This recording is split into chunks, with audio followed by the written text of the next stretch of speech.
Hi there, hello, and thank you for joining us. Thank you for joining me in this short video where I will be sharing with you 4 ways that can help you stay, work, and live in the US legally. The key word, legally. But before we get to that, a little bit of introduction and background. My name is Bijoux Ngwanda. I am an immigration lawyer here based in DC, but I do work with individuals across the country and around the world because we are dealing with US immigration laws, and we're dealing with US immigration laws, difficult cases, complex cases. You can feel free to go on Google and read what other clients that we have been able to help, what they're saying about us. And you can visit my website as well to know more about my background and the work that I am doing as an immigration lawyer. Now, let's get right into it. 4 ways, okay?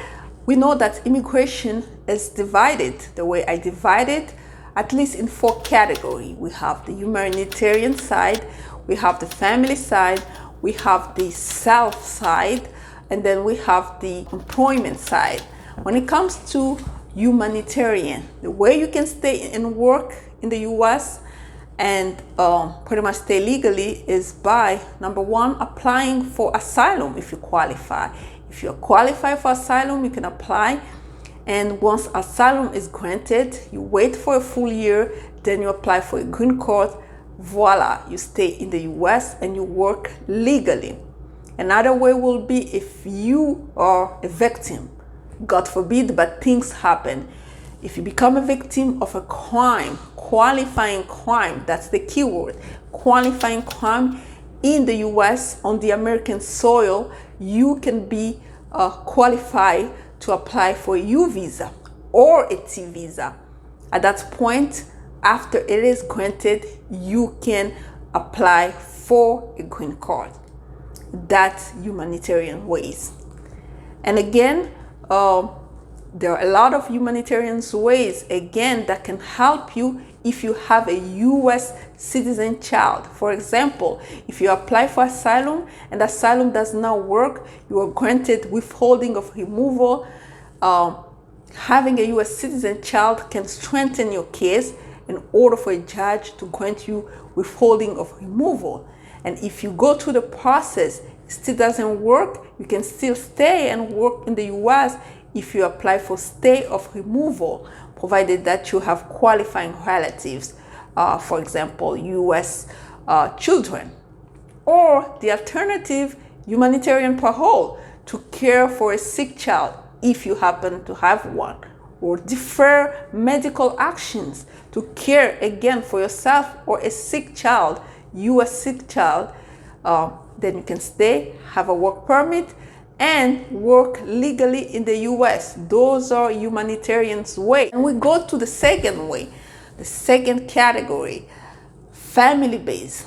When it comes to marriage or a child older than 21 petitioning for you. If a child older than 21 petition for you, you can stay, work in the US legally. If you marry a US citizen or a lawful permanent resident, you can work, stay, and live legally in the US by marrying a US citizen, spouse, or lawful permanent spouse.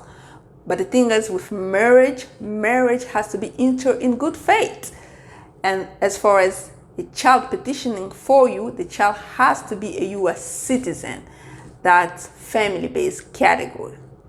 And when we go to self categories, those are self-petition. Petitions that you file on your own based on your own qualifications without having the need to have an employer to sponsor you. That's when we talk about those EB1, EB2 type of visa. If you still want to know more, just click the link or Google it. You can find out about it on my YouTube channel, okay? Then we have the last way, the last category according to the way I have divided those categories. It's employment. If you have a employer willing to sponsor you, you can work, live, and stay in the US legally, provided that at the time they are sponsoring you, you are still within a lawful status. Those are the legalities. Those are the requirements that might be difficult to understand, but a help of professional will really help you understand those legalities or requirements. That's why we're here to help. You're welcome to book your consultation in the link below and schedule it so that we can make an assessment to your case and be able to provide you with the best advice possible, to the best of our ability, of course. Again, my name is Bijoux Ngwanda. I am an immigration lawyer based in DC. Please, I am going to meet you on my next consultation. Thank you. Bye-bye.